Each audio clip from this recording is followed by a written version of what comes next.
You guys are just packing in new features through firmware updates.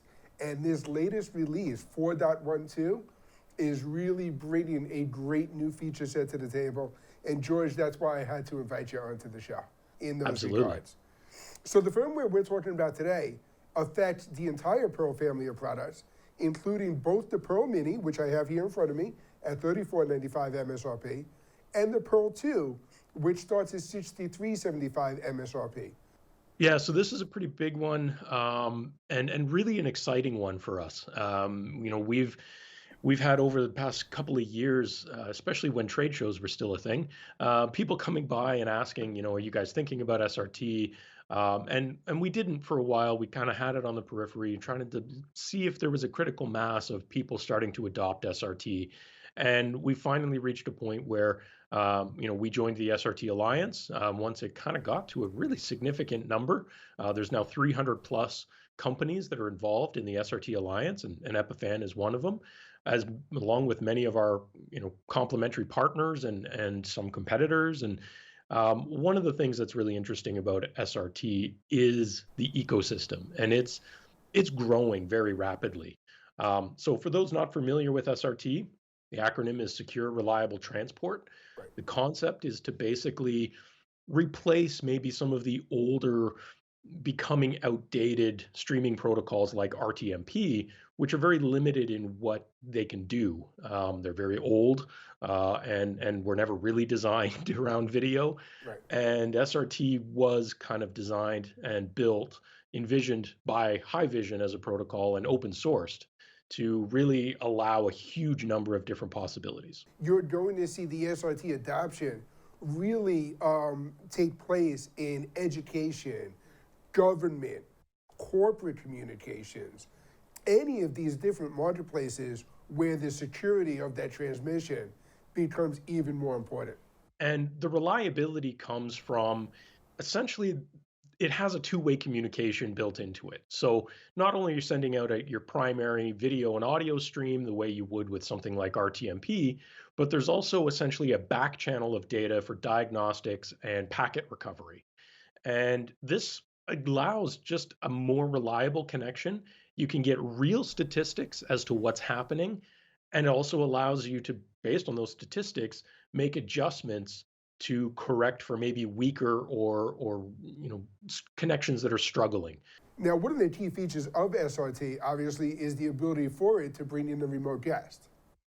Yeah, so this is an interesting one, and it's a really interesting workflow, and we've already seen a lot of uses for this, and we've actually fully adopted it ourselves internally for our own content creation. And one of the ways we've done that is to leverage our Pearl hardware encoders, which of course we luckily have, and individuals in their homes, like myself, have one. I have one sitting on the desk here in front of me. I can't quite put it on camera for you, but I have one sitting on the desk here in front of me. Right. And I can send an SRT stream to our main studio in our offices where we have a much stronger internet connection backbone.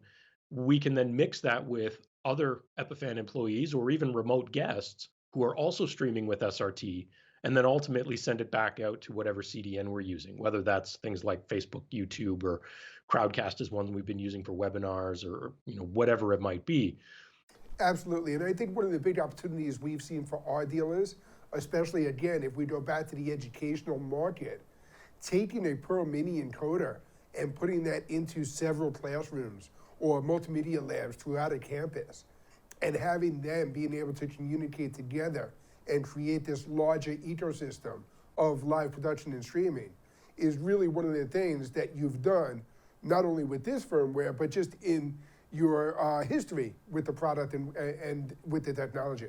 The fact Absolutely. that you have the touchscreen control built right into the unit itself really gives any user a very easy out-of-box experience, very simple interface to use, and that's really led to the success, not only in the education market, but also in the house of worship, where you're relying on maybe less technical people or even volunteers to help your Right. production get out to your audience. We also have a system through our cloud-based service called AV Studio to actually remotely access Pearls securely through the cloud. So you don't necessarily have to have an expert on site. They just need to be able to get it on the network, which has also allowed for a lot of remote production. And another place Sure. where SRT has helped is that you could have a remote producer controlling all of these multiple points simultaneously, and the talent doesn't really have to do anything other than make sure they look good on camera, and that's pretty much it. One of the things we have seen already in a very practical example of using SRT in this way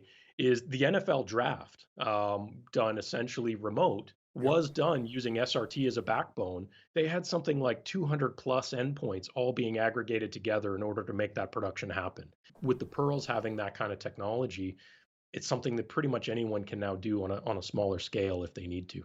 So, in comparison, in looking at the Pearl systems, this firmware update does apply to the Pearl Mini and the Pearl 2. Absolutely. And just for those customers who may even have the older original generation Pearl, which was discontinued a number of years ago, it also got this update and is still Wow. capable of SRT. Okay. So Pearl Mini, we recommend typically at 1080. If you change that, you could might maybe change it a bit, but at 1080p, usually a single SRT input, maybe from a camera. Okay. Of course, that could be mixed together with other video signals like HDMI and SDI. That's no problem. And then SRT outputs are encoded out, could be as many as three simultaneously on a Pearl Mini. Okay. When we go to the more powerful Pearl 2, then it's 6 and 6. So we can be doing a lot more. And Sure. that's one of the reasons why in some of those diagrams you see a Pearl Mini as maybe your source, your Yep. primary point, and then bringing those in and aggregating them with something like a Pearl 2 or a server that has more power, and then sending them back out once you've mixed and switched everything together. But now the investment at 6375 for the Pearl 2 is not a considerable one when you look at the additional features and capabilities that it brings to the table. Well, exactly. It's more than twice the system at less than twice the price. So I mean, it's very good value when you look at it from that perspective in terms of a lot of the other things that Pearl 2 can do, like NDI, chroma keying, and all these other pieces. So when you look at it, it makes a great cornerstone piece to a studio system, and many of our customers use it that way, including some very big names in the space.